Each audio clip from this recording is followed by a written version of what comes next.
दोस्तों, आप सभी का स्वागत है एसके क्लासेस में। तो चलिए शुरू करते हैं आज की क्लास।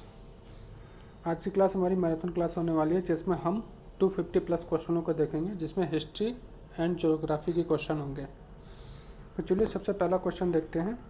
सबसे पहला क्वेश्चन है, किस वंश के राजाओं ने ब्राह्मणों को अनुदान में भूमि दी? हमें बताना है कि किस राजा ने। तो ऑप्शन ए कहता है कण्व ने, ऑप्शन बी कहता है कि शुंग, ऑप्शन सी है कि सतवाहन, या ऑप्शन डी मौर्य।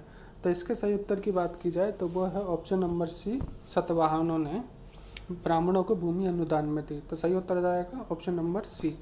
अब देखते हैं अगला क्वेश्चन। अगला क्वेश्चन कहता है कि अशोक ने अपने शिलालेख में किस क्षेत्र को कर मुक्त बनाने और मात्र 1/8वां कर लगाने की जानकारी दी है? किस शिलालेख में? तो ऑप्शन ए कहता है कि लुम्बिनी, ऑप्शन बी है कुशीनगर, ऑप्शन सी है जूनागढ़, या ऑप्शन डी भ्राबू। तो इसका सही उत्तर की बात की जाए तो वो है ऑप्शन नंबर ए, लुम्बिनी। इसका सही उत्तर क्या हो जाएगा? ऑप्शन नंबर ए, लुम्बिनी। अब देखते हैं अगला सवाल। अगला सवाल है कि शतपथ ब्राह्मण और तैत्तिरीय ब्राह्मण किसके किसके ब्राह्मण ग्रंथ हैं? ऑप्शन ए कहता है कि ऋग्वेद, ऑप्शन बी कहता है सामवेद, ऑप्शन सी कहता है यजुर्वेद, या ऑप्शन डी अर्थवेद। तो इसके सही उत्तर की बात की जाए तो वो है ऑप्शन नंबर सी, यजुर्वेद। ठीक है। अब देखते हैं अगला क्वेश्चन। अगला क्वेश्चन कहता है कि निम्नलिखित में से सिंधु घाटी सभ्यता के धोलावीरा स्थल, ये धोलावीरा है, सही कर लीजिएगा, मिसप्रिंट हो गया है। धोलावीरा स्थल की सबसे अनोखी विशेषता क्या है? तो ऑप्शन ए कहता है कि इसके शहरों को क्षेत्रीय रूप में कई भागों में विभाजित किया गया था। ऑप्शन बी है कि इसके शहर असमान रूप से विभाजित थे। ऑप्शन सी कहता है कि इसके शहरों को 3 भागों में विभाजित किया गया था, या ऑप्शन डी इसमें से कोई नहीं। तो इसके सही उत्तर की बात की जाए तो वो है आपका ऑप्शन नंबर सी, इसके शहरों को 3 भागों में विभाजित किया गया था। ठीक है। अब देखते हैं अगला क्वेश्चन। अगला क्वेश्चन कहता है कि कौन से राज्य गौतम बुद्ध के जीवन से संबंधित है? हमें 4 राज्य दिया है, इनमें से कौन सा ऑप्शन सही है, विकल्प हमें वो बताना है। तो पहला है अवंती, दूसरा है गंधार, तीसरा कौशल है ये, ठीक है, और चौथा है मगध। ये गलत हो गया है, कौशल लिखा गया है, कौशल है। तो इसमें से सही विकल्प कौन सा हमें बताना है? तो ऑप्शन ए में दे रखा है कि पहला, दूसरा, तीसरा सही है। ऑप्शन बी में दे रखा है कि दूसरा और चौथा सही है। ऑप्शन सी में दे रखा है कि तीसरा और चौथा सही है, या ऑप्शन डी कि पहला, तीसरा, चौथा सही है।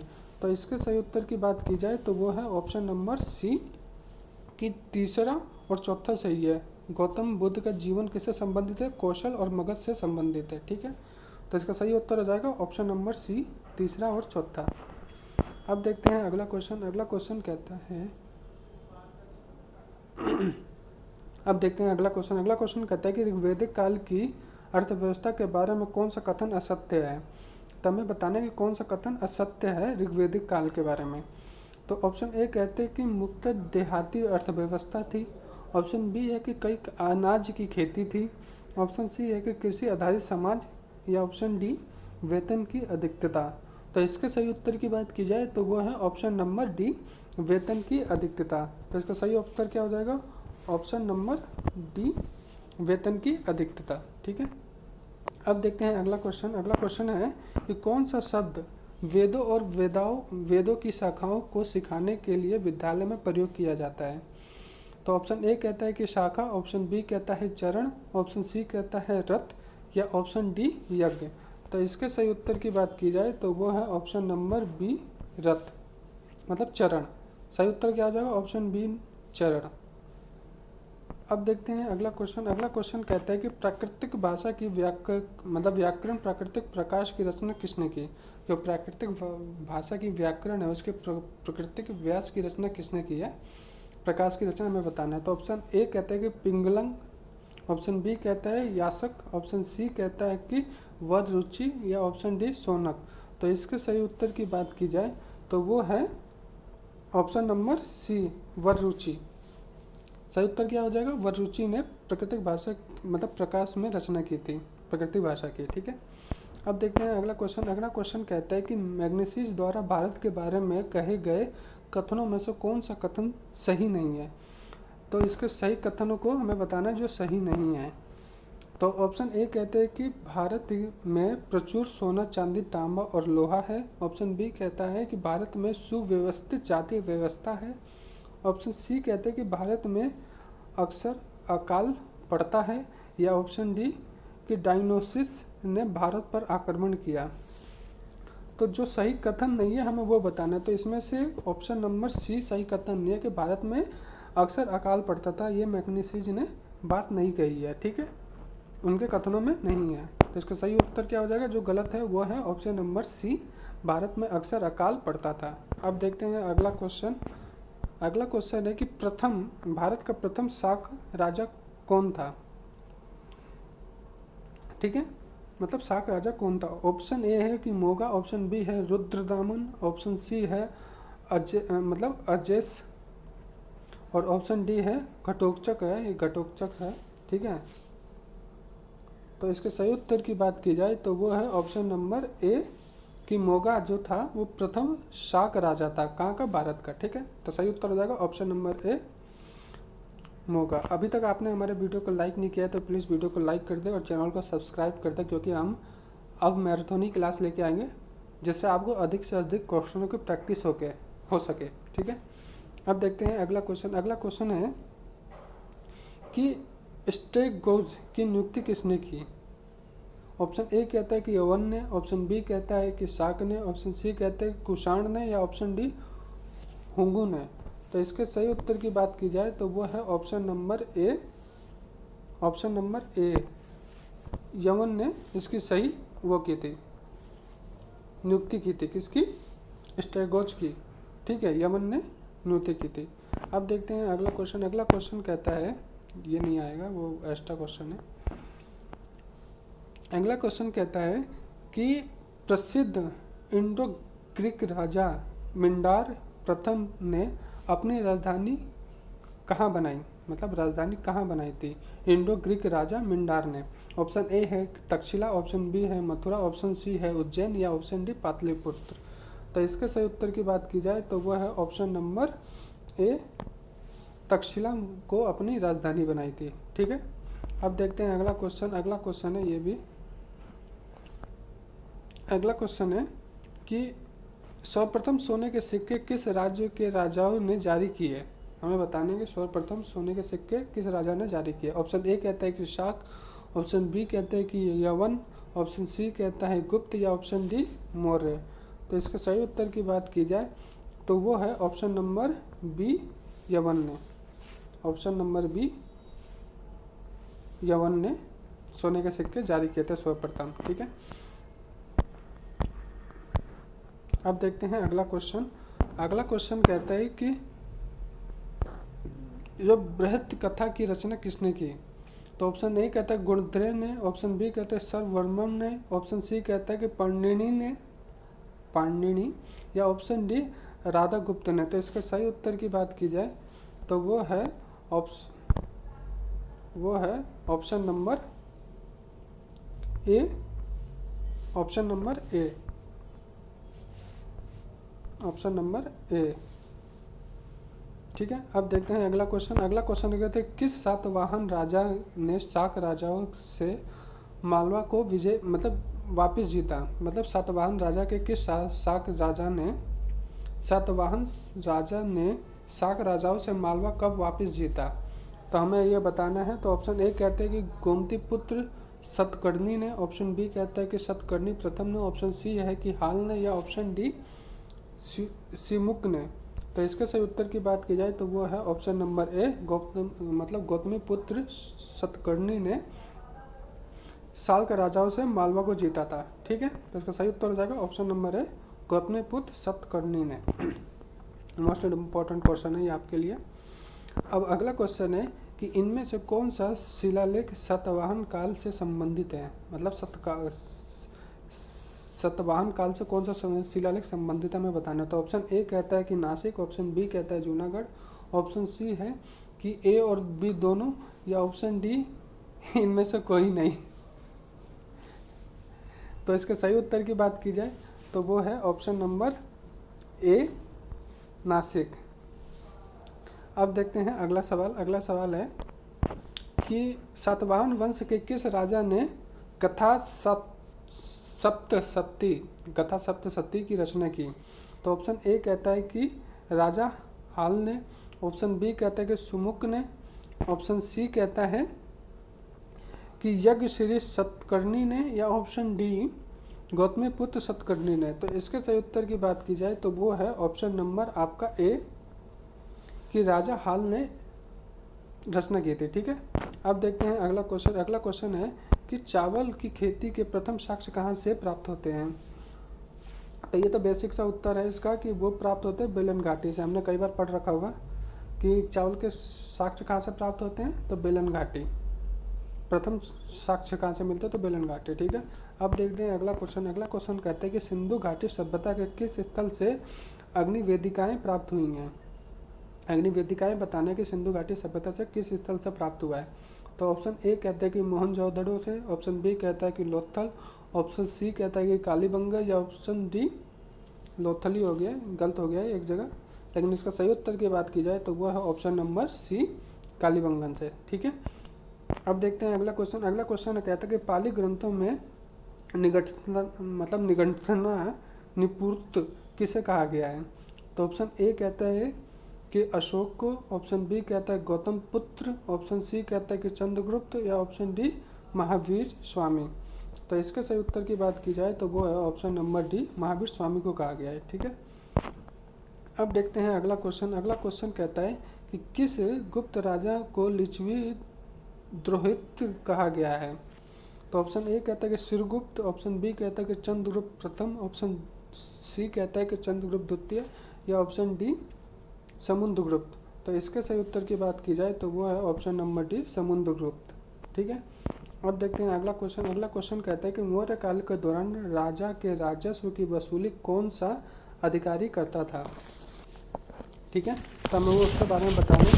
तो इसका फर्स्ट है कि शून्य धाती, ऑप्शन सेकंड है मतलब बी है, ऑप्शन बी है पृष्ठात, ऑप्शन सी है कि सहर्ता, या ऑप्शन डी सेनापति।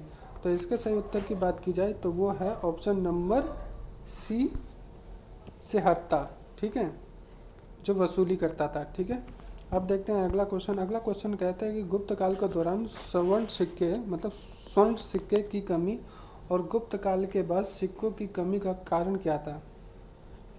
तो ऑप्शन ए कहता है कि माल सस्ता हो गया, ऑप्शन बी कहता है कि स्वर्ण खनन रोक दिए गए, ऑप्शन सी कहता है कि मंदी की अव्यवस्था हो गई, या ऑप्शन डी व्यापार में गिरावट आई।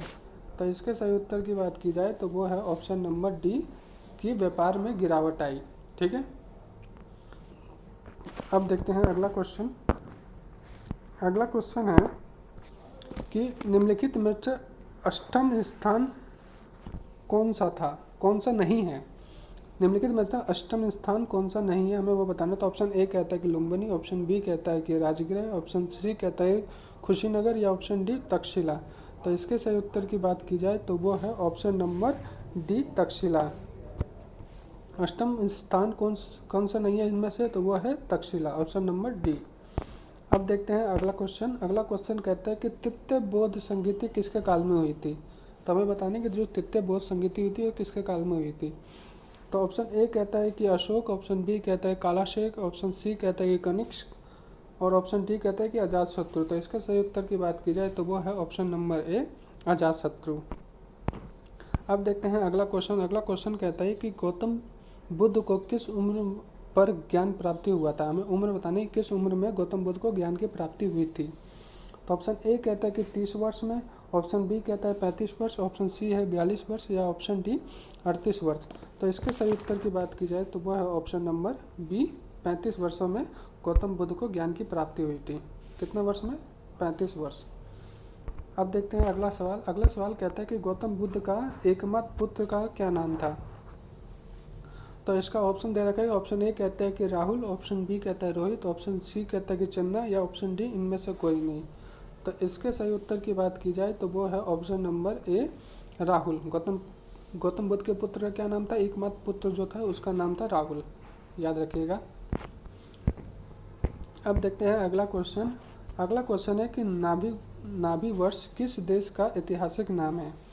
तो हमें बताने के जो नाभिक वर्ष नाम है वो किस देश का है? तो ऑप्शन ए कहता है भारत, ऑप्शन बी है म्यांमार, ऑप्शन सी है चीन या ऑप्शन डी मिस्र। तो इसके सही उत्तर की बात की जाए तो वो है ऑप्शन नंबर ए भारत। ठीक है, अब देखते हैं अगला क्वेश्चन। अगला क्वेश्चन है कि निम्नलिखित कथनों पर ध्यान दीजिए, मतलब बताना है। तो ये कहता है कि अंडाल एक महिला संत थी जिनकी रचनाएं व्यापक रूप से गाई जाती हैं, मतलब गाई जाती थी। सेकंड कहता है क्राइकल अम्मयार शिव के भक्त थे जिन्होंने अपने लक्ष्य को प्राप्त करने के लिए आध्यात्मिक भक्ति को मार्ग को अपनाया। तो इसमें से कौन सा कथन सत्य है हमें वो बताना है। तो ऑप्शन ए कहते हैं कि केवल पहला कथन सत्य है, ऑप्शन बी कह रहा है कि केवल द्वितीय कथन सत्य है, ऑप्शन सी है कि दोनों ही कथन सत्य हैं, या ऑप्शन डी इनमें से कोई नहीं। तो इसके सही उत्तर की बात की जाए तो वह है ऑप्शन नंबर सी, ये दोनों ही कथन सत्य हैं। कौन से हैं? ऑप्शन नंबर सी, दोनों ही कथन सत्य हैं। ठीक है, अब देखते हैं अगला क्वेश्चन। अगला क्वेश्चन है कि निम्नलिखित में से किस भारतीय राजा ने धर्म महामंत्र नियुक्त किए थे, मतलब महामंत्री नियुक्त किए थे धर्म के प्रति? तो ऑप्शन ए कहता है कि अशोक, ऑप्शन बी कहता है कि समुद्रगुप्त, या ऑप्शन सी कहता है कि चंद्रगुप्त प्रथम, या ऑप्शन डी चंद्रगुप्त मौर्य। तो इसके सही उत्तर की बात की जाए तो वह है ऑप्शन नंबर ए, अशोक ने नियुक्त किए थे धर्म महामंत्र। ठीक है, अब देखते हैं अगला क्वेश्चन। अगला क्वेश्चन कहता है कि जैन धर्म के 22वें तीर्थकार कौन थे? जो 22वें तीर्थकर थे वो कौन थे? तो ऑप्शन ए कहता है कि ऋषभदेव, ऑप्शन बी कहता है कि अरिष्टनेमी, ऑप्शन सी कहता है कि पार्श्वनाथ, या ऑप्शन डी महावीर। तो इसके सही उत्तर की बात की जाए तो वो है ऑप्शन नंबर बी, अरिष्टनेमी जो थे वो 22वें तीर्थकर थे। ठीक है, अब देखते हैं अगला सवाल। अगला सवाल है कि मात्र नामक किस वंश के शासकों द्वारा शुरू किया गया था? तो हमें बताना जो मात्रनामा शुरू किया गया था वो किस शासकों द्वारा शुरू किया गया था? तो ऑप्शन ए कहता है कि मौर्य द्वारा, ऑप्शन बी कहता है गुप्त द्वारा, ऑप्शन सी कहता है कि सातवाहन द्वारा, या ऑप्शन डी कण्व द्वारा। तो इसके सही उत्तर की बात की जाए तो वो है ऑप्शन नंबर सी, सातवाहनों द्वारा शुरू किया गया था मात्रनामा। ठीक है, अब देखते हैं अगला क्वेश्चन। अगला क्वेश्चन कहता है कि मुनि ने किस अपराध के लिए ब्राह्मणों को अन्य वर्ण की तुलना में दंड देने का कहा है? अन्य वर्ग की तुलना में दंड देने को कहा है मुनि ने, किस अपराध के लिए ब्राह्मणों को? तो इसका सही उत्तर है ऑप्शन ए कहता है कि चोरी, ऑप्शन बी कहता है कि हत्या, ऑप्शन सी कहता है कि गाली गलौज, या ऑप्शन डी राजद्रोह। तो इसके सही उत्तर की बात की जाए तो वह है चोरी। मुनि ने ब्राह्मणों को चोरी के लिए दंड की मतलब वो किया था, वर्णन किया था, दंड देने की बात कही थी। मुनि ने ब्राह्मणों को दंड देने की बात किस पर कही थी? तो वो की थी चोरी पर। ठीक है, अब देखते हैं अगला क्वेश्चन। अगला क्वेश्चन है कि राजा ब्राह्मणों को छोड़कर सबका स्वामी है, इस विचार किसके थे? मतलब ये जो विचार थे कि राजा ब्राह्मणों को छोड़कर सबका स्वामी है, तो ये विचार किसके थे हमें उसके बारे में बताना है। तो ऑप्शन ए कहता है कि मुनि, ऑप्शन बी कहता है कि गौतम, ऑप्शन सी कहता है कि याज्ञवल्क्य, या ऑप्शन डी व्यास। तो इसके सही उत्तर की व्यास बात की जाए तो वो है ऑप्शन नंबर बी, गौतम ने कहा था कि राजा ब्राह्मणों को छोड़कर सबका स्वामी है। तो इसका सही उत्तर हो जाएगा ऑप्शन नंबर बी, गौतम। अब देखते हैं अगला सवाल। अगला सवाल है कि किस चोल राजा ने मालदीव को जीता? तो हमें उस राजा को बताना है जो मालदीव को जीता। तो ऑप्शन ए कहता है कि राजराज, ऑप्शन बी कहता है कि राजेंद्र चोल प्रथम ने, ऑप्शन सी कहता है कि राजेंद्र चोल द्वितीय ने, या ऑप्शन डी राजराजा द्वितीय ने। तो इसके सही उत्तर की बात की जाए तो वो है ऑप्शन नंबर ए, राजराजा ने मालदीव को जीता था। ठीक है, अब देखते हैं अगला क्वेश्चन। अगला क्वेश्चन कहता है कि कल्पद्रुम की रचना किसने की थी? द्रुम की जो रचना की थी कल्पद्रुम की, वो किसने की थी?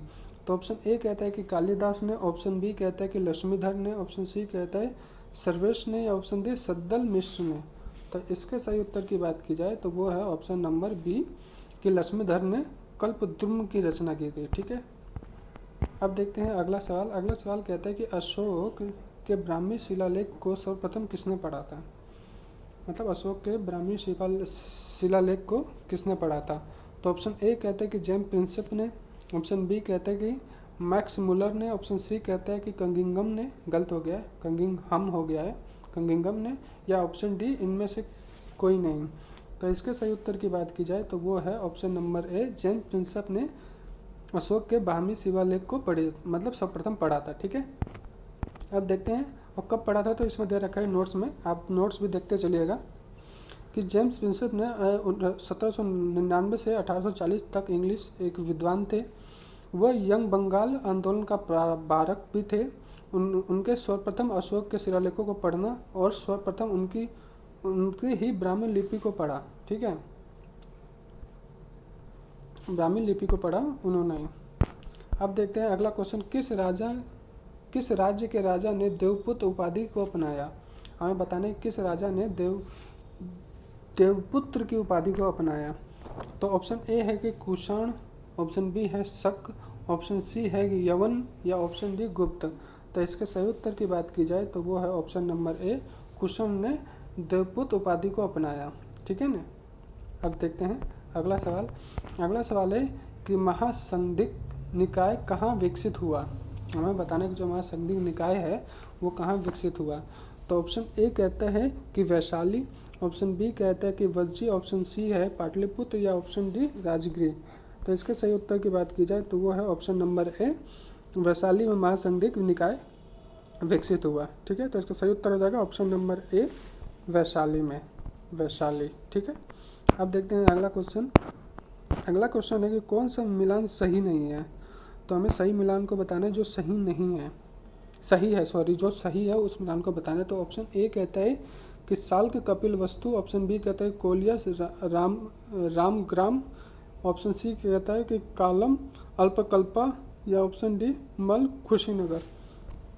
तो जो सही सुमलित है वो है ऑप्शन नंबर ए, साल्क कपिल वस्तु। ठीक है, अब देखते हैं अगला सवाल। अगला सवाल कहता है कि निर्भर पत्नी और बच्चों को बेसहारा छोड़कर भिक्षुक बनने के लिए सजा किसने निर्धारित की थी। मतलब किसने निर्धारित की थी सजा, जो व्यक्ति पत्नी और बच्चों को बेसहारा छोड़कर भिक्षुक बन जाते थे, उनके लिए सजा किसने निर्धारित की थी, हमें बताना है। तो ऑप्शन ए कहता है कि मुनि ने, ऑप्शन बी कहता है कि कालिदास ने, ऑप्शन सी कहता है चाणक्य ने, ऑप्शन डी व्यास ने। तो इसके सही उत्तर की बात की जाए तो वो है ऑप्शन नंबर सी, चाणक्य ने ऐसे व्यक्तियों के लिए सजा निर्धारित की थी जो व्यक्ति बच्चे को और पत्नी को बेसहारा छोड़ जाते थे और भिक्षुक बन जाते थे। तो इसका सही उत्तर हो जाएगा ऑप्शन नंबर सी, चाणक्य ने। मोस्ट इम्पोर्टेंट क्वेश्चन हो सकता है ये आपके एग्जाम के लिए, तो प्लीज़ आप जितने भी हम क्वेश्चन करा रहे हैं मोस्ट इम्पोर्टेंट है, इनको ज़रूर देखिएगा, ये आपके लिए बहुत हेल्पफुल होंगे। चलिए अब अगला क्वेश्चन देखते हैं। अगला क्वेश्चन है कि 23वें जैन तीर्थंकर किस जगह से संबंधित थे। हमें जो जगह बताने की, जो 23वें जैन तीर्थंकर थे वो किससे संबंधित थे। तो ऑप्शन ए कहता है कि वैशाली, ऑप्शन बी कहता है वाराणसी, ऑप्शन सी कहता है पाटलिपुत्र, या ऑप्शन डी वज्जी। तो इसके सही उत्तर की बात की जाए तो वो थे वाराणसी से संबंधित।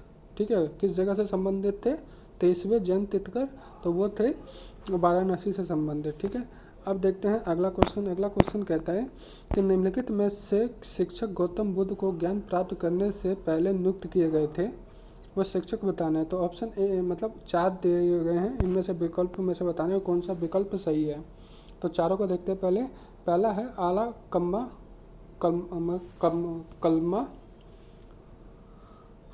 दूसरा है उत्तक रामपुत्र, तीसरा है मखली गोलासा, और चौथा है निगाथा नाटापुत्र। तो इसका सही विकल्प बताना है। तो ऑप्शन ए कहता है कि पहला है दूसरा, ऑप्शन बी कहता है कि पहला और तीसरा, ऑप्शन सी कहता है उपरोक्त में से कोई नहीं, या ऑप्शन डी ये सभी। तो इसके सही उत्तर की बात की जाए ना तो चारों शिक्षक पहले ही नियुक्त किए गए थे। ठीक है, तो इसका सही उत्तर क्या हो जाएगा, ऑप्शन नंबर डी ये सभी थे जो गौतम बुद्ध को ज्ञान प्राप्ति से पहले ही शिक्षक नियुक्त हो चुके थे। ठीक है, तो इसका सही उत्तर हो जाएगा ऑप्शन नंबर डी। अब देखते हैं अगला क्वेश्चन। अगला क्वेश्चन कहता है कि निम्नलिखित में से ऋग्वेद की शाखा है, हमें ऋग्वेद की शाखा बतानी है। तो ऑप्शन ए कहता है कि शौनक, ऑप्शन बी कहता है अश्वलायन, ऑप्शन सी कहता है संख्यान, या ऑप्शन डी सालक। तो इसके सही उत्तर की बात की जाए तो वो है ऑप्शन नंबर ए, शौनक ने जो थे ऋग्वेद की शाखा थी। ठीक है, अब देखते हैं अगला क्वेश्चन। अगला क्वेश्चन कहता है कि जूनागढ़ अभिलेख में किस शाक राजा का नाम दर्ज है। हमें बताने कि जो जूनागढ़ अभिलेख है उसमें किस शाक राजा का नाम दर्ज है। सो ऑप्शन ए कहता है कि रुद्रदामन, ऑप्शन बी कहता है कि मोगा, ऑप्शन सी कहता है अजैस और या ऑप्शन डी नाहपान। तो इसके सही उत्तर की बात की जाए तो वो है ऑप्शन नंबर डी, नाहपान का नाम दर्ज था जूनागढ़ अभिलेख में। ठीक है, तो इसका सही उत्तर हो जाएगा नाहपान। ठीक है, अभी तक आपने हमारे वीडियो को लाइक नहीं किया तो प्लीज़ वीडियो को लाइक कर दें और वीडियो को शेयर कर दें और चैनल को सब्सक्राइब करना ना भूलें। चलिए अब देखते हैं अगला क्वेश्चन, क्योंकि हम मैराथन की क्लास लेके आएंगे जिसमें हम डेली क्वेश्चनों को देखेंगे जो आपके एग्ज़ाम के लिए इम्पोर्टेंट है, क्योंकि अब चैप्टर वाइज करने का समय नहीं रहा है। हम पहले चैप्टर वाइज करा रहे थे, अब मार्च में ही पेपर होने वाला है 7 दिसंबर से। अभी ब्रेकिंग न्यूज़ आई है, श्री अतुल प्रसाद जी ने ये घोषणा की है कि मार्च में आपके 7 मार्च से आपके एग्ज़ाम शुरू हो जाएंगे। 7 से 15 मार्च तक एग्ज़ाम होंगे और 10 फरवरी से 23 फरवरी तक आपके फॉर्म भरे जाएंगे। ठीक है, तो चलिए अब देखते हैं अगला क्वेश्चन। अगला क्वेश्चन है कि चतुर्थ बौद्ध संगीति किससे समय हुई। मतलब चतुर्थ जो बौद्ध संगीति थी वो किसके समय में हुई थी, हमें बताना है। तो ऑप्शन ए कहता है कनिष्क के, ऑप्शन बी कहता है कि वासुदेव के, ऑप्शन सी कहता है कालाशेख के, या ऑप्शन डी अशोक के। तो इसके सही उत्तर की बात की जाए तो वो है ऑप्शन नंबर ए, कनिष्क के समय में हुई थी चौथी बौद्ध संगीति। ठीक है, अब देखते हैं अगला क्वेश्चन। अगला क्वेश्चन कहता है कि मथुरा का कला स्कूल का उन्नत किस समय काल में हुआ था। जो मथुरा का कला स्कूल था का उसका जो उन्नति था वो किस समय में हुआ था। तो ऑप्शन ए कहता है कि कुषाण, ऑप्शन बी कहता है कि शाक, ऑप्शन सी कहता है मौर्य या ऑप्शन डी गुप्त। तो इसके सही उत्तर की बात की जाए तो वो है ऑप्शन नंबर ए, कुषाण के समय में हुआ था। ठीक है, अब देखते हैं अगला क्वेश्चन। अगला क्वेश्चन कहते हैं कौन सा वंश ब्रह्म क्षत्रिय वंश कहलाता था। मतलब कौन सा जो वंश था जो ब्रह्म क्षत्रिय कहलाता था। तो ऑप्शन ए कहता है कि सेन, ऑप्शन बी है पाल, ऑप्शन सी है त्रिहार मतलब प्रतिहार, या ऑप्शन डी चालुक्य। तो इसके सही उत्तर की बात की जाए तो वह है ऑप्शन नंबर ए, सेन जो वंश थे वो ब्रह्म क्षत्रिय वंश कहलाते थे। तो सही ऑप्शन क्या है, ऑप्शन नंबर ए। अब देखते हैं अगला क्वेश्चन। अगला क्वेश्चन कहता है कि कौन सा मिलान सही सुमेलित नहीं है। तो ऑप्शन ए कहता है कि नागानाद हर्ष, ऑप्शन बी कहता है कि मुद्राक्ष विशाखा दत्त, ऑप्शन सी कहता है कि मच्छकटिक सुद्रुक, या ऑप्शन डी रत्नावली राजेश शेखर। तो इसके सही राजेश खर। तो इसके सही उत्तर की बात की जाए तो वो है option number D, Ratnavali Rajashekhar. ठीक है, अब देखते हैं अगला क्वेश्चन। अगला क्वेश्चन कहता है कि परम सौगात की उपाधि किसने धारण की। जो परम सौगात की उपाधि थी वो किसने धारण की थी, हमें इसके बारे में बताना है। तो ऑप्शन ए कहता है कि राज्यवर्धन ने, ऑप्शन बी कहता है कि हर्षवर्धन ने, ऑप्शन सी कहता है कि प्रभाकर वर्धन ने, या डी इनमें से कोई नहीं। तो इसके सही उत्तर की बात की जाए तो वो है ऑप्शन नंबर ए, राजवर्धन ने ये मतलब उपाधि धारण की थी परम सौगात की। ठीक है, अब देखते हैं अगला क्वेश्चन। अगला क्वेश्चन कहता है गुप्त राजाओं के बाद किन राजाओं ने गरुड़ को अपना राज्य का चिन्ह बनाया। मतलब किन राजाओं ने गुप्त राजाओं के बाद गरुड़ को अपना राज्य चिन्ह बनाया। तो ऑप्शन ए कहता है कि पल्लव, ऑप्शन बी कहता है कि राष्ट्रकूट, ऑप्शन सी कहता है कि चोल, या ऑप्शन डी वर्धन। तो इसके सही उत्तर की बात की जाए तो वो है ऑप्शन नंबर ए, पल्लवों ने गरुड़ को राज्य का चिन्ह बनाया था। ठीक है, अब देखते हैं अगला क्वेश्चन। अगला क्वेश्चन कहता है कि किस सातवाहन राजा ने सर्वप्रथम राजा के नाम के सिक्के जारी किए थे। राजा के नाम के सिक्के सातवाहन राजा में से किसने जारी किए थे, हमें उसके बारे में बताना है। तो ऑप्शन ए कहता है कि सतकर्णी प्रथम ने, ऑप्शन बी कहता है कि गौतमीपुत्र सतकर्णी, ऑप्शन सी कहता है कि यज्ञश्री सतकर्णी, या ऑप्शन डी हाल ने। तो इसका सही उत्तर की बात की जाए तो वह है ऑप्शन नंबर ए, सतकर्णी प्रथम ने। ठीक है, अब देखते हैं अगला सवाल। अगला सवाल कहता है कि यथार्थुयो का प्रमुख स्थान कहाँ है। तो ऑप्शन ए कहता है कि रोहतक, ऑप्शन बी कहता है मगध, ऑप्शन सी कहता है राजस्थान या ऑप्शन डी उज्जैन। तो इसके सही उत्तर की बात की जाए तो वो है ऑप्शन नंबर ए रोहतक। अब देखते हैं अगला सवाल। अगला सवाल है कि समुद्रगुप्त के समय कांची का राजा कौन था। समुद्रगुप्त के समय कांची का राजा कौन था वो बताना है। तो ऑप्शन ए है कि हस्तिनावर्मन, ऑप्शन बी कहता है कि मंतराज या ऑप्शन डी नीलराज या ऑप्शन डी विष्णुगुप्त। तो इसके सही उत्तर की बात की जाए तो वो है ऑप्शन नंबर डी विष्णुगुप्त। ठीक है, जो समुद्रगुप्त के समय कांची का राजा था। ठीक है, वो कौन था, तो विष्णुगुप्त। अब देखते हैं अगला क्वेश्चन। अगला क्वेश्चन कहते हैं कि 4 अश्वमेध यज्ञों का आयोजन किस राजा ने करवाया।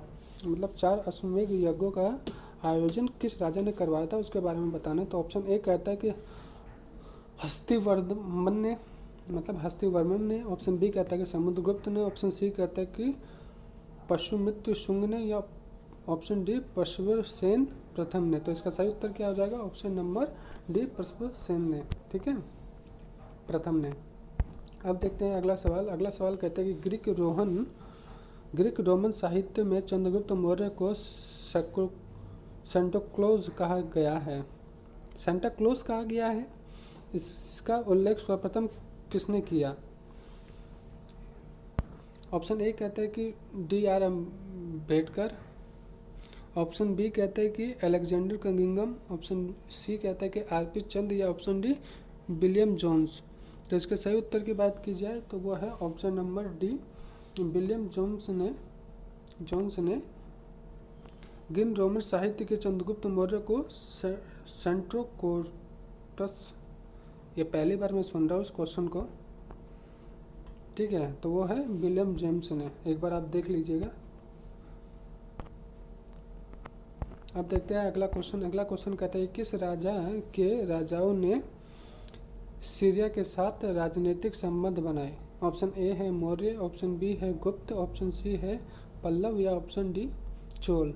तो इसके सही उत्तर की बात की जाए तो वो है ऑप्शन नंबर ए मौर्यों ने सीरिया के साथ राजनीतिक संबंध बनाए। ठीक है, अब देखते हैं अगला सवाल। अगला सवाल कहता है विश्व का सबसे बड़ा महाकाव्य है कौन सा, हमें बताना है। तो ऑप्शन ए कहता है रामायण, ऑप्शन बी है महाभारत, ऑप्शन सी है वेद या ऑप्शन बी रामचरितमानस। तो इसके सही उत्तर की बात की जाए तो वो है ऑप्शन नंबर ए रामायण। ठीक है, विश्व का सबसे बड़ा महाकाव्य है रामायण। अब देखते हैं अगला क्वेश्चन। अगला क्वेश्चन कहता है कि बोगज कोई अभिलेख कहाँ खोजा गया। अभिलेख है, ये गलती हो गई है, मिस प्रिंट हुआ है। बोगज कोई अभिलेख कहाँ खोजा गया। Option A Bharat, option B Iran, option C Syria या ऑप्शन डी टर्की। तो इसके सही बात की जाए सही उत्तर की तो वो है ऑप्शन नंबर डी टर्की में खोजा गया बोगज कोई अभिलेख। ठीक है, अब देखते हैं अगला क्वेश्चन। अगला क्वेश्चन है कि अष्टांग संग्रह की रचना किसने की। जो अष्टांग संग्रह थी उसकी रचना किसने की। तो ऑप्शन ए है कि बाणभट्ट ने, ऑप्शन बी कहता है कि वगभट्ट ने, ऑप्शन सी कहता है कि हर्ष ने या ऑप्शन डी पाणिनि ने। तो इसके सही उत्तर की बात की जाए तो वो है ऑप्शन नंबर बी बाणभट्ट ने की थी इसकी रचना। ठीक है, अब देखते हैं अगला क्वेश्चन। अगला क्वेश्चन है कि 8वीं सदी में त्रिकोणीय संघर्ष किसके बीच था। जो त्रिकोणीय संघर्ष था 8वीं सदी में वो किन के बीच था।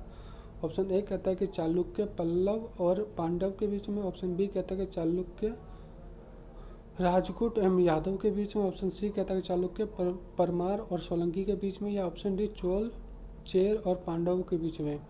तो इसके सही उत्तर की बात की जाए तो वो है option number A Chalukya, Pallava और पांडवों के बीच में थी। ठीक है, 8वीं सदी में संघर्ष जो था त्रिकोणीय वो किसके बीच था, तो चालुक्य, पल्लव और पांडवों के बीच में। अब देखते हैं अगला क्वेश्चन। अगला क्वेश्चन कहता है कि कोरामंडल शब्द को निम्नलिखित में से किस राज्य से लिया गया है। तो हमें बताना जो कोरामंडल है वो किस राज्य से लिया गया है। तो ऑप्शन ए कहता है कि चोल, ऑप्शन बी कहता है नहीं, ऑप्शन ए कहता है चेर, ऑप्शन बी कहता है चोल, ऑप्शन सी कहता है कि पांडव या ऑप्शन डी पल्लव। तो इसके सही उत्तर की बात की जाए तो वो है ऑप्शन नंबर बी चोल से। ठीक है, अब देखते हैं अगला क्वेश्चन। अगला क्वेश्चन कहता है कि कौन सा कथन गलत है। ऑप्शन ए है कि पांडव वंश की राजधानी मरदुई थी। ऑप्शन बी कहते हैं कि चोरों की राजधानी वंशी थी। या ऑप्शन सी विदेह राज्य की राजधानी मिथिला थी। या डी इनमें से कोई नहीं। तो इसके सही उत्तर की बात की जाए तो वो है ऑप्शन नंबर डी, इनमें से कोई नहीं गलत है। ठीक है, अब देखते हैं अगला सवाल। अगला सवाल कि ऋग्वेद का एक मंडल किसके लिए समर्पित है। मतलब इनमें से बताने कि ऋग्वेद का एक मंडल किसके लिए समर्पित है, उसके बारे में बताना है। तो ऑप्शन ए कहते हैं कि अग्नि के लिए, ऑप्शन बी कहता है वरुण के लिए, ऑप्शन सी कहता है इंद्र के लिए, या ऑप्शन डी सोम के लिए। तो इसका सही उत्तर की बात की जाए तो वो है ऑप्शन नंबर डी, सोम के लिए। ठीक है, अब देखते हैं अगला क्वेश्चन। अगला क्वेश्चन कहता है कि विक्रमशिला विश्वविद्यालय किस गाँव में था। हमें बताने कि जो विक्रमशिला विश्वविद्यालय था वो किस गाँव में था। तो ऑप्शन ए कहता है कि अंतिचक्र में, ऑप्शन बी कहता है कि बसार में, ऑप्शन सी कहता है कि चंद्रीमानु में, या ऑप्शन डी इनमें से कोई नहीं। तो इसके सही उत्तर की बात की जाए तो वो है ऑप्शन नंबर ए, अंतिचक्र में। ठीक है, अब देखते हैं अगला सवाल। अगला सवाल है कि महायान बौद्ध धर्म ग्रंथों में भविष्य बुद्ध किसे कहा गया है। जो भविष्य का बुद्ध है किसे कहा गया है। तो इसका ऑप्शन ए है कि क्रतु चंद्र को, ऑप्शन बी है अमिताभ को, ऑप्शन सी है मैत्रेय को, या ऑप्शन डी कनक मुनि को। तो इसके सही उत्तर की बात की जाए तो वो है ऑप्शन नंबर सी, मैत्रेय को कहा गया है भविष्य का बुद्ध। ठीक है, अब देखते हैं अगला सवाल। अगला सवाल है कि किन दो वंशों ने राजपूतों के साथ उत्तर भारत का राज्य संभाला। मतलब किस दो वंशों ने राजपूतों के साथ उत्तर भारत का राज्य संभाला। ऑप्शन ए कहता है कि प्रतिहार और परमार ने, ऑप्शन बी कहता है प्रतिहार और चंदेल ने, ऑप्शन सी है कि प्रतिहार और चोल ने, या ऑप्शन डी प्रतिहार और पोल ने। तो इसके सही उत्तर की बात की जाए तो वो है ऑप्शन नंबर डी, प्रतिहार और पोलो ने राजपूतों के साथ मिलकर उत्तर भारत का राज्य संभाला। तो सही उत्तर हो जाएगा ऑप्शन नंबर डी। अब देखते हैं अगला क्वेश्चन। अगला क्वेश्चन कहते हैं कि बौद्ध धर्म के महायान पथ पर विकास किसके काल में हुआ। जो बौद्ध धर्म का महायान पथ था उसका विकास किसके काल में हुआ, हमें वही बताना है। तो ऑप्शन ए कहता है कि अशोक के, ऑप्शन बी कहता है कालाशेख के, ऑप्शन सी कहता है कनिष्क के, या ऑप्शन डी अजातशत्रु के। तो इसके सही उत्तर की बात की जाए तो वो है ऑप्शन नंबर सी, कनिष्क के काल में महायान पथ का विकास हुआ। ठीक है, अब देखते हैं अगला क्वेश्चन। अगला क्वेश्चन कहते हैं कि बौद्ध धर्म का महायान और हीनयान में विभाजन किस संगति में हुआ। जो बौद्ध धर्म का महायान और हीनयान है उसका विभाजन किस संगति में हुआ।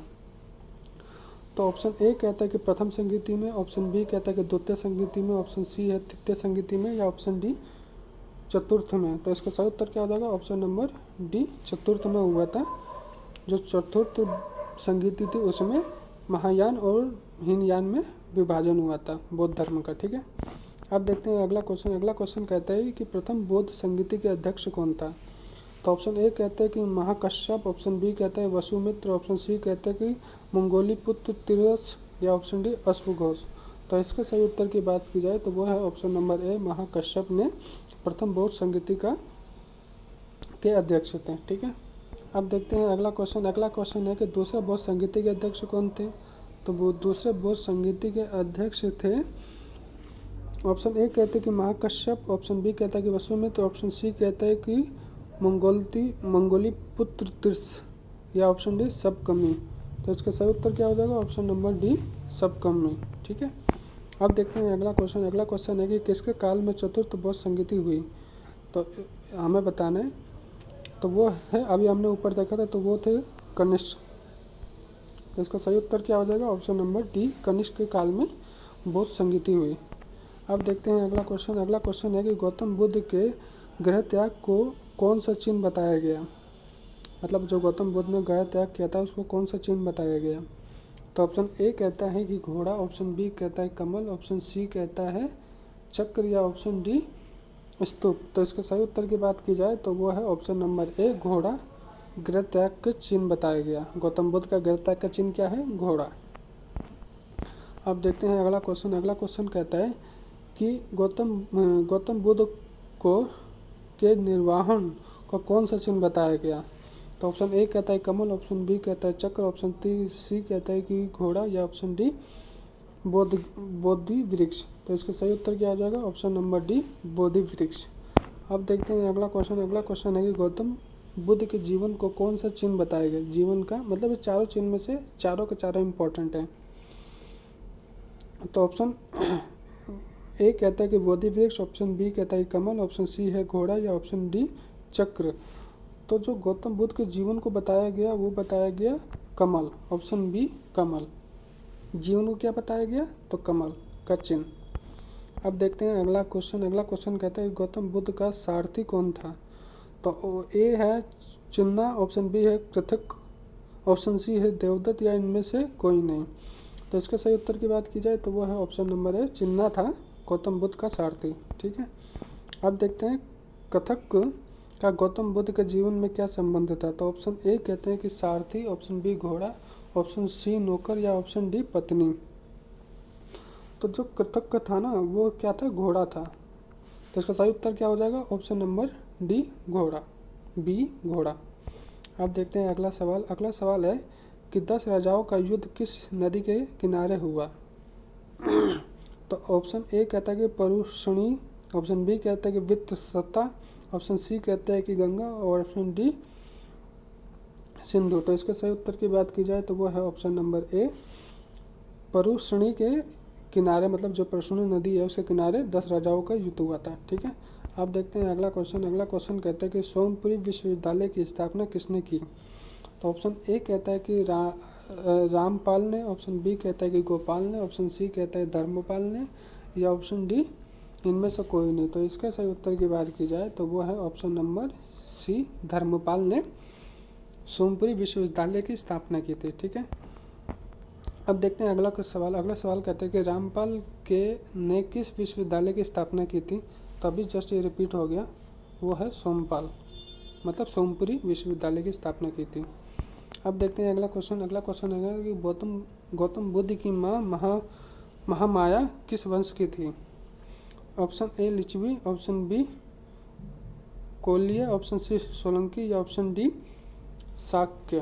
तो इसका सही उत्तर क्या हो जाएगा, ऑप्शन बी कोल्य वंश की थी। ठीक है। गौतम बुद्ध की माँ महामाया किसकी थी, कोल्य वंश की। अब देखते हैं अगला सवाल। अगला सवाल है कि वल्लभी विश्वविद्यालय का विकास किसने करवाया। ऑप्शन ए भट्टराकर ने, ऑप्शन बी गोपाल ने, ऑप्शन सी कुमारगुप्त ने, ऑप्शन डी धर्मपाल ने। तो इसका सही उत्तर क्या हो जाएगा, ऑप्शन नंबर ए भट्टारक ने, मतलब भट्टारक ने इसका निर्माण करवाया था वल्लभी विश्वविद्यालय का। ठीक है। ऑप्शन नंबर ए। अब देखते हैं अगला क्वेश्चन। अगला क्वेश्चन है कि विक्रमशिला विश्वविद्यालय का विकास किसने करवाया। तो ऑप्शन ए कहता है कि धर्मपाल ने, ऑप्शन बी कहता है महेंद्रपाल ने, ऑप्शन सी कहता है गोपाल, या ऑप्शन डी कुमारपाल। तो इसका सही उत्तर हो जाएगा ऑप्शन नंबर ए धर्मपाल ने विक्रमशिला विश्वविद्यालय का विकास करवाया था। ठीक है। अब देखते हैं अगला सवाल। अगला सवाल है कि नालंदा विश्वविद्यालय का विकास किसके काल में हुआ था। तो ऑप्शन ए कहता है कि चंद्रगुप्त, ऑप्शन बी कहता है कि सिकंदरगुप्त, ऑप्शन सी कहता है कुमारगुप्त, या ऑप्शन डी समुद्रगुप्त। तो इसका सही उत्तर हो जाएगा कुमारगुप्त के काल में नालंदा विश्वविद्यालय का विकास हुआ था। अब देखते हैं अगला सवाल। अगला सवाल है कि बौद्ध धर्म का कौन सा अंग मूर्ति पूजा में विश्वास नहीं करता था। जो मूर्ति पूजा में विश्वास नहीं करता था उसके बारे में बताना बौद्ध धर्म का। तो ऑप्शन ए है कि हीनयान, ऑप्शन बी है महायान, ऑप्शन सी है विजयान, या ऑप्शन डी इनमें से कोई नहीं। तो जो मूर्ति पूजा में विश्वास नहीं करता था वो है ऑप्शन नंबर ए हीनयान। ठीक है। अब देखते हैं अगला क्वेश्चन। अगला क्वेश्चन है कि कौन सा पिटक नैतिक आचार संहिता के बारे में बताता है। ऑप्शन ए है कि अभिधर्म पिटक, ऑप्शन बी है विनय पिटक, ऑप्शन सी है सूत्र पिटक, या ऑप्शन डी इनमें से कोई नहीं। तो इसके सही उत्तर की बात की जाए तो वो है option number B Vinaya Pitaka आचार संहिता के बारे में बताता है। ठीक है।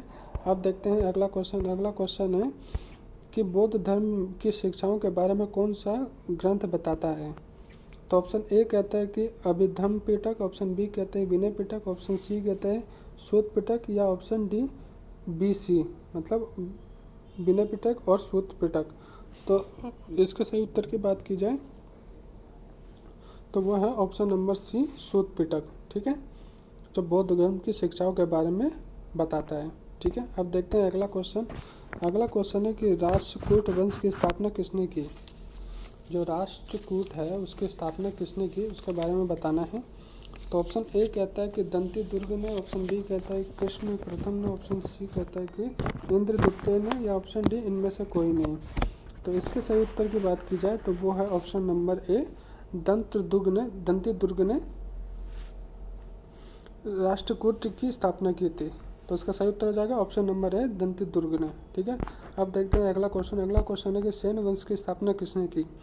तो सेन वंश की स्थापना किसने की हमें बताना। तो ऑप्शन ए कहता है कि बल्लाल सेन ने, ऑप्शन बी कहता है हेमंत सेन ने, ऑप्शन सी कहता है कि विजय सेन ने, या ऑप्शन डी सुरसेन ने। तो इसके सही उत्तर की बात की जाए तो वो है option number B Hemant Sen ने सेन वंश की स्थापना की थी। ठीक है, अब देखते हैं अगला क्वेश्चन। अगला क्वेश्चन कहता है कि कृष्ण प्रथम जो राष्ट्रकूट वंश का राजा था उसने निम्नलिखित में से क्या बनवाया, हमें बताना है उसने क्या बनवाया। तो ऑप्शन ए कहता है कि एलोरा के शिव मंदिर, ऑप्शन बी कहता है अजंता की गुफाएं, ऑप्शन सी कहता है एलोरा की गुफाएं, या ऑप्शन डी इनमें से कोई नहीं। तो इसका सही उत्तर की बात की जाए तो वो है ऑप्शन नंबर ए एलोरा के शिव मंदिर किसने बनवाया था। तो कृष्ण प्रथम ने।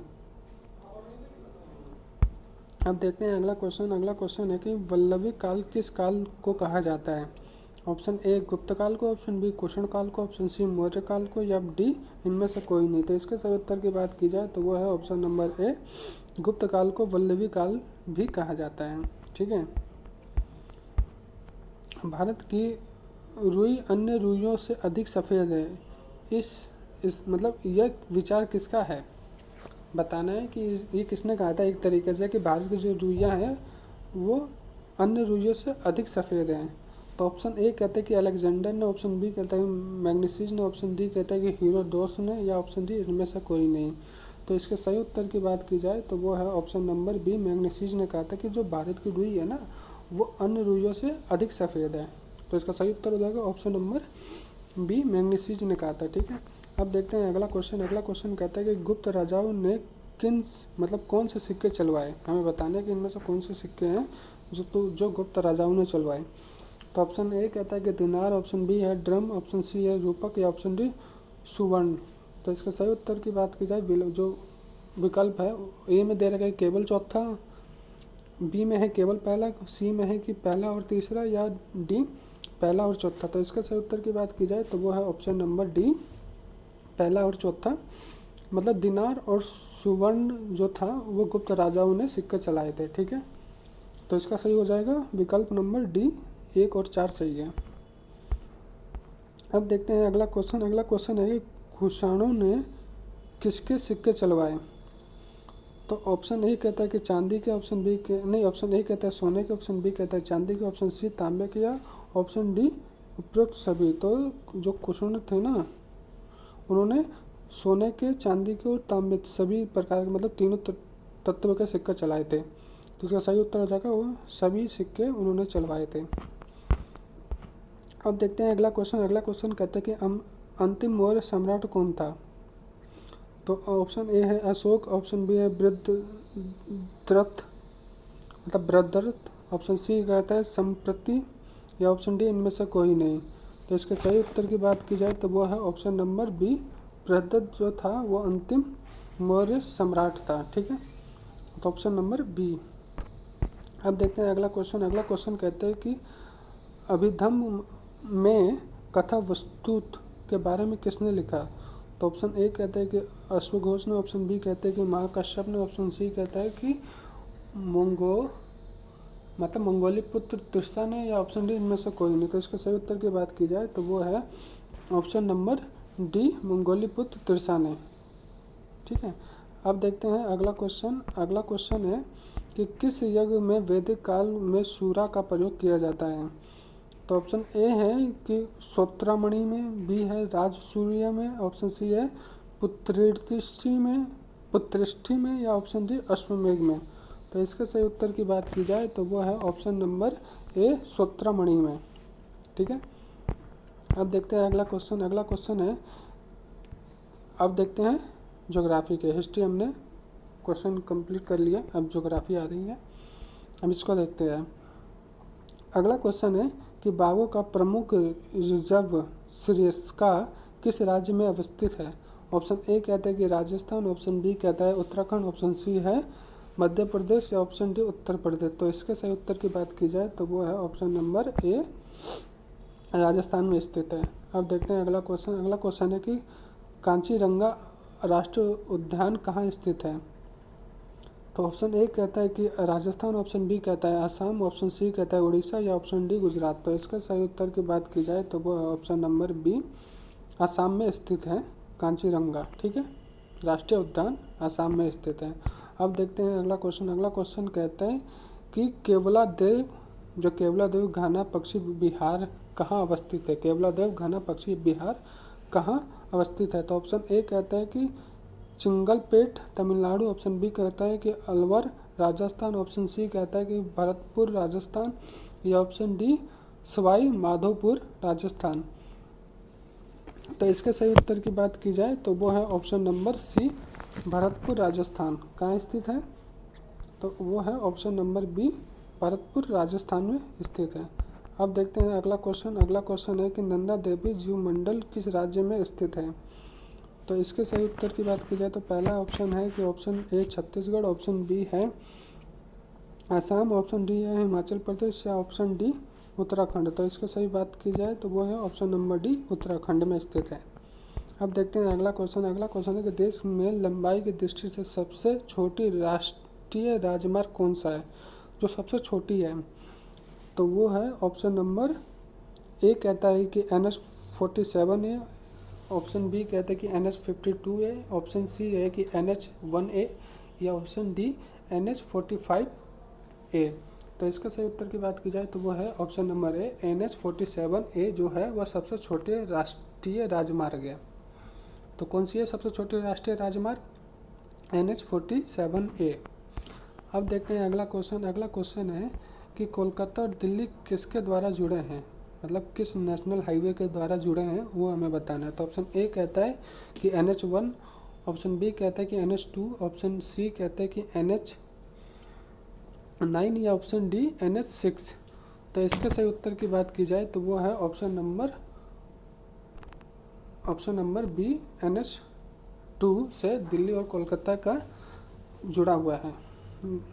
राष्ट्रीय राजमार्ग जो दिल्ली और कोलकाता को जोड़ता है वो है NH-2।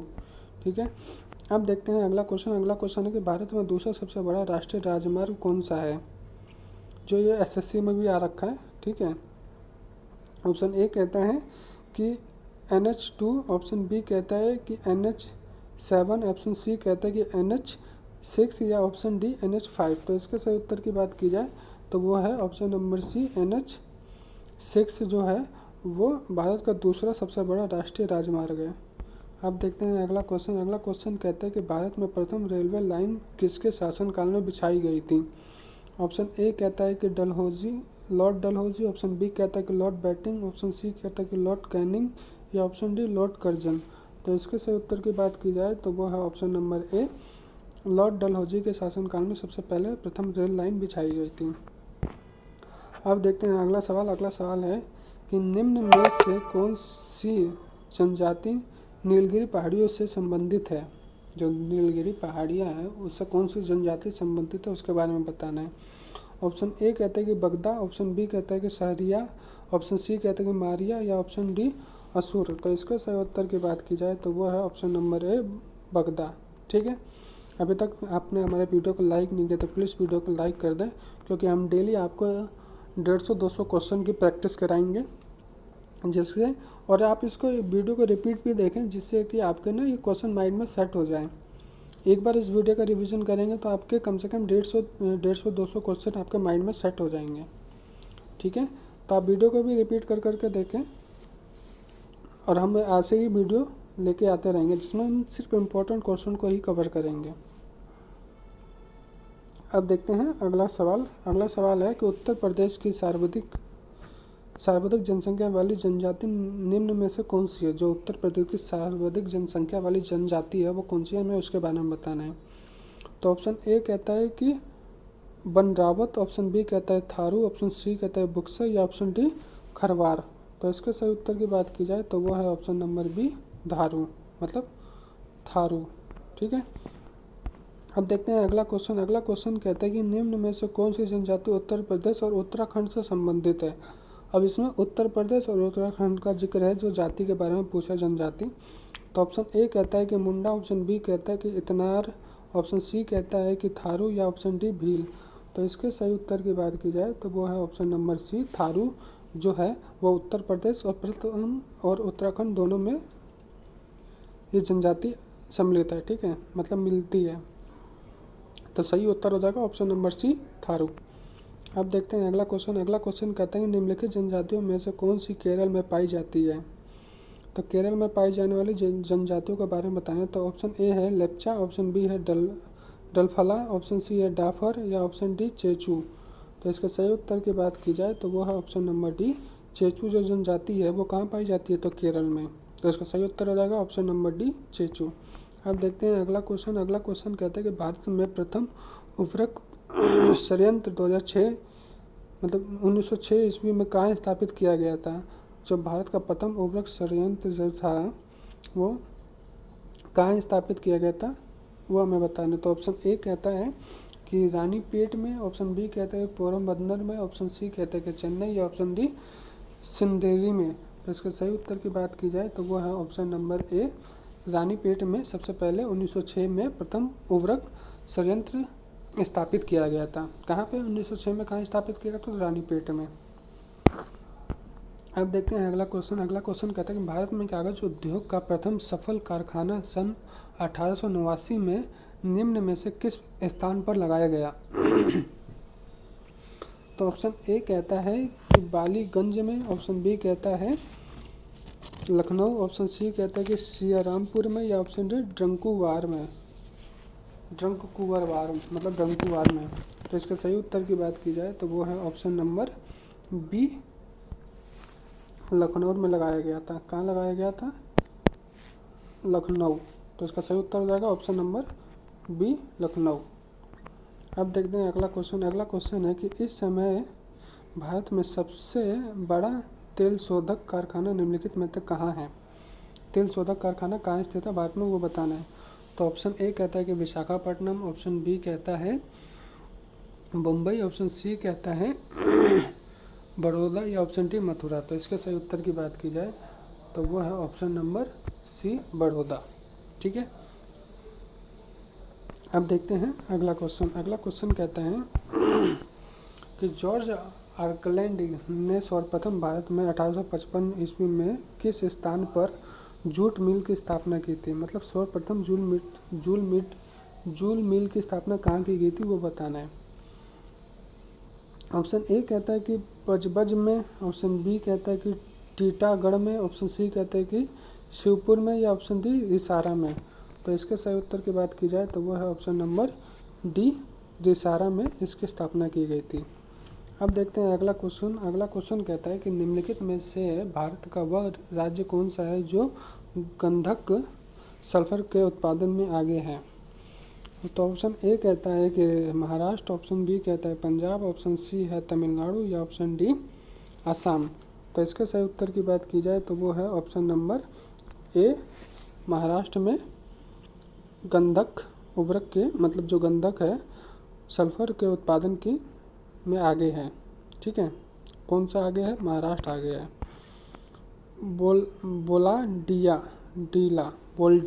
बैलाडीला किसके लिए प्रसिद्ध है, बैलाडीला किसके लिए प्रसिद्ध है उसमें वो हमें बताना है। तो ऑप्शन ए है अभ्रक के लिए, ऑप्शन बी है लो अयस्क के लिए या ऑप्शन ब्लास बॉक्साइड के लिए, ऑप्शन डी कोयला के लिए। तो इसके सही उत्तर की बात की जाए तो वो है लो अयस्क के लिए वो बैल्डिया प्रसिद्ध है।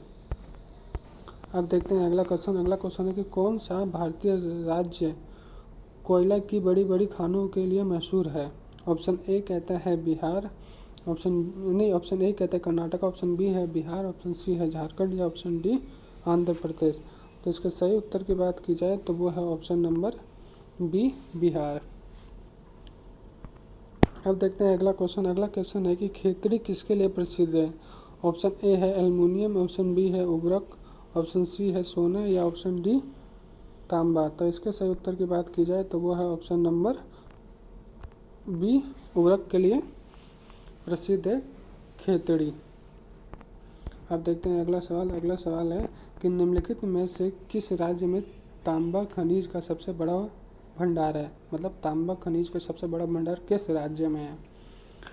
ऑप्शन ए है छत्तीसगढ़, ऑप्शन बी है झारखंड, ऑप्शन सी है राजस्थान या ऑप्शन डी आंध्र प्रदेश। तो इसके सही उत्तर की बात की जाए तो वो है ऑप्शन नंबर ए, छत्तीसगढ़। अब देखते हैं अगला क्वेश्चन। अगला क्वेश्चन कहता है कि निम्नलिखित में से किस नदी के तट पर गोरखपुर स्थित है? ऑप्शन ए है कि गंडक नदी पर, ऑप्शन बी है राप्ती पर, ऑप्शन सी है सरयू पर या ऑप्शन डी घाघरा नदी पर। तो इसके सही उत्तर की बात की जाए तो वह है ऑप्शन नंबर बी, राप्ती पर गोरखपुर नदी स्थित है। अब देखते हैं अगला क्वेश्चन। अगला क्वेश्चन कहता है कि निम्नलिखित में से कौन सा शहर गंगा नदी के तट पर स्थित नहीं है? अब जो गंगा नदी के तट पर स्थित नहीं है उसके बारे में बताना है। तो ऑप्शन ए कहता है पटना, ऑप्शन बी कहता है वाराणसी, ऑप्शन सी है दिल्ली या ऑप्शन डी कानपुर। तो जो इसका सही उत्तर की बात की जाए तो वो है ऑप्शन नंबर सी, दिल्ली। तो सही उत्तर क्या हो जाएगा? ऑप्शन नंबर सी, दिल्ली जो है वो वाराणसी तट पर स्थित नहीं है। ठीक है, नहीं, गंगा तट पर स्थित नहीं है, बाकी तीनों गंगा तट पर स्थित है। निम्नलिखित में से कौन सा नगर गोमती नदी के किनारे स्थित नहीं है? ऑप्शन ए है लखनऊ, ऑप्शन बी है जौनपुर, ऑप्शन सी है सुल्तानपुर या ऑप्शन डी चित्रकूट। तो इसका सही उत्तर क्या हो जाएगा? ऑप्शन नंबर डी, चित्रकूट जो है वो गोमती नदी के किनारे स्थित नहीं है। अब देखते हैं अगला क्वेश्चन। अगला क्वेश्चन कहता है कि स्टील सिटी राउरकेला किस नदी के किनारे स्थित है? ऑप्शन ए है ब्राह्मणी, ऑप्शन बी है वैतरणी, ऑप्शन सी है स्वर्णरेखा या ऑप्शन डी महानदी। तो इसके सही उत्तर की बात की जाए तो वह है ऑप्शन नंबर ए, ब्राह्मणी जो है नदी है उसके किनारे पर स्थित है स्टील सिटी। ठीक है, अब देखते हैं अगला क्वेश्चन। अगला क्वेश्चन है कि अयोध्या किस नदी के तट पर अवस्थित है? अयोध्या, ऑप्शन ए कहता है गंगा, ऑप्शन बी कहता है सरयू, ऑप्शन सी कहता है यमुना या ऑप्शन डी फल्गु। तो इसके सही उत्तर की बात की जाए तो वह है ऑप्शन नंबर बी, सरयू पर स्थित है अयोध्या। ठीक है, किस नदी पर स्थित है? तो सरयू। अब देखते हैं अगला क्वेश्चन। अगला क्वेश्चन है कि गंगा नदी का कौन सी प्रांतीय राजधानी स्थित है? मतलब कौन सा प्रांतीय राजधानी स्थित है गंगा नदी पर, हमें बताना है। तो ऑप्शन ए है लखनऊ, ऑप्शन बी है भुवनेश्वर, ऑप्शन सी है पटना या ऑप्शन डी कलकत्ता। तो इसके सही उत्तर की बात की जाए तो वो है ऑप्शन नंबर सी, पटना। कौन सा नदी स्थित है? तो पटना। अब देखते हैं अगला सवाल। अगला सवाल है कि कुल्लू घाटी निम्नलिखित पर्वत श्रेणियों में से किसके बीच अवस्थित है? तो ऑप्शन ए कहता है कि धौलाधार एवं पीर पंचाल, बी कहता है कि रणज्योतिय तथा नागर टिब्बा, ऑप्शन सी कहता है, एक सेकेंड, ऑप्शन सी कहता है लद्दाख तथा पीर पंचाल या ऑप्शन डी मध्य हिमाचल तथा शिवलिंगा। तो इसके सही उत्तर की बात की जाए तो वह है ऑप्शन नंबर ए, धौलाधार और पीर पंजाल। इसका सही उत्तर क्या हो जाएगा?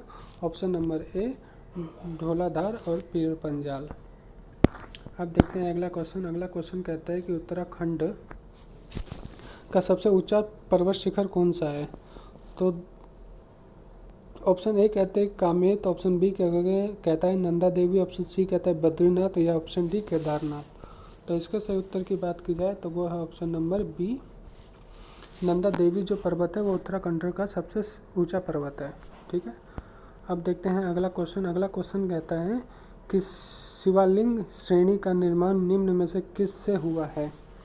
ऑप्शन ए कहता है कि प्लियोजॉइक से, ऑप्शन बी कहते हैं कि मेसोजॉइक से, ऑप्शन सी कहते हैं कि सेनोजॉइक से या ऑप्शन डी इयोजॉइक से। तो इसके सही उत्तर की बात की जाए तो वो है ऑप्शन नंबर बी, मेसोजॉइक से निर्माण हुआ शिवालिक का। ठीक है, अब देखते हैं अगला क्वेश्चन। अगला क्वेश्चन है कि हिमालय का दूसरा सबसे ऊंचा पर्वत शिखर कंचनजंगा भारत के किस राज्य में स्थित है?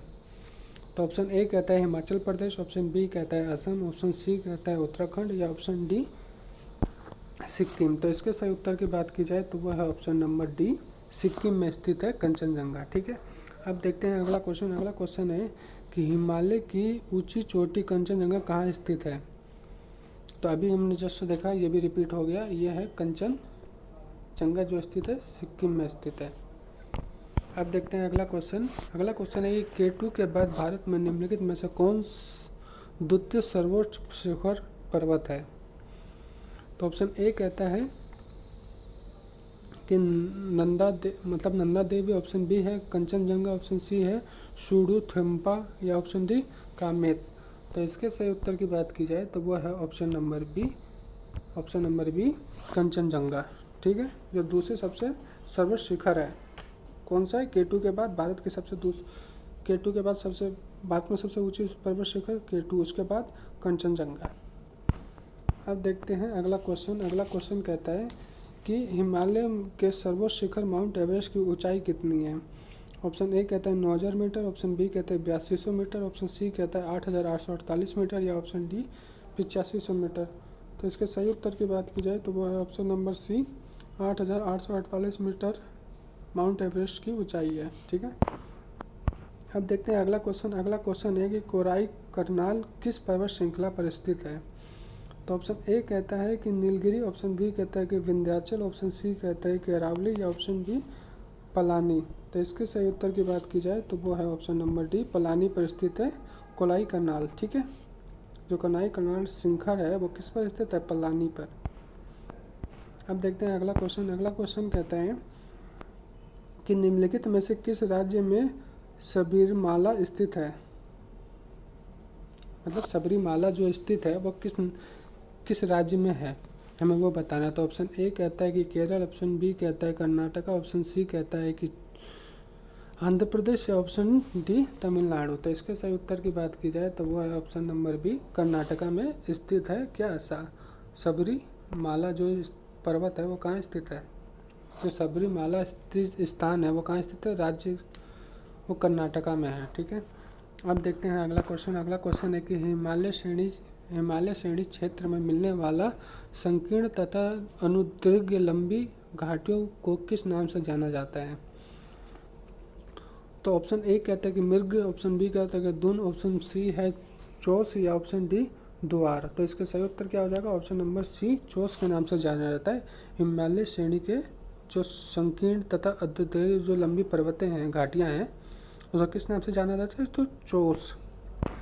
अब देखते हैं अगला क्वेश्चन। अगला क्वेश्चन है कि भारत में लाल मिट्टी का सर्वाधिक विस्तार कहाँ पाया जाता है? तो ऑप्शन ए कहता है कि मध्य प्रदेश एवं छत्तीसगढ़ में, ऑप्शन बी कहता है कि उड़ीसा एवं पश्चिम बंगाल में, ऑप्शन सी कहता है कि आंध्र प्रदेश एवं तमिलनाडु में या ऑप्शन डी राजस्थान एवं गुजरात में। तो इसके सही उत्तर की बात की जाए तो वो है ऑप्शन नंबर डी, राजस्थान एवं गुजरात में। ठीक है, अब देखते हैं अगला क्वेश्चन। अगला क्वेश्चन कहता है कि प्रायद्वीपीय भारत में क्षेत्रीय मृदा के निम्न प्रकारों में से कौन सा है? जो मतलब प्रायद्वीपीय भारत की क्षेत्रीय मृदा है, इनमें से कौन सा प्रकार है, हमें वो बताना है। तो ऑप्शन ए कहता है कि वन मृदा, ऑप्शन बी खारी मृदा, ऑप्शन सी जलोढ़ मृदा या ऑप्शन डी लाल और पीली मृदा। तो इसके सही उत्तर की बात की जाए तो वो है ऑप्शन नंबर ए, वन मृदा पाई जाती है भारत के क्षेत्रीय मैदानों में। ठीक है, अब देखते हैं अगला क्वेश्चन। अगला क्वेश्चन है कि धान की खेती के लिए सर्वाधिक आदर्श मृदा जो मिट्टी होती है वो कौन सी होती है? ऑप्शन ए कहता है कि जलोढ़ मिट्टी, ऑप्शन बी काली मिट्टी, ऑप्शन सी लेटराइट मिट्टी या ऑप्शन डी लाल मिट्टी। तो इसके सही उत्तर की बात की जाए तो वह है ऑप्शन नंबर ए, जलोढ़ मिट्टी धान के लिए सबसे अधिक अच्छी होती है। अब देखते हैं अगला क्वेश्चन। अगला क्वेश्चन है कि निम्नलिखित में से किस राज्य में लेटराइट मिट्टी पाई जाती है? ऑप्शन ए कहता है कि Rajasthan, option B Kerala, option C Uttar Pradesh या ऑप्शन डी महाराष्ट्र। तो इसके सही उत्तर की बात की जाए तो वो है ऑप्शन नंबर बी, केरल में। ठीक है, अब देखते हैं अगला क्वेश्चन। अगला क्वेश्चन है कि मृदा अपरदन को कैसे रोका जाता है? जो मृदा अपरदन है उसको कैसे रोका जाता है वो बताना है। ऑप्शन ए कहते हैं कि अति चराई द्वारा, दूसरा ऑप्शन बी है कि वनस्पति उन्मूलन द्वारा, ऑप्शन सी है कि वन रोपण द्वारा, या ऑप्शन डी पक्षी संख्या में वृद्धि द्वारा।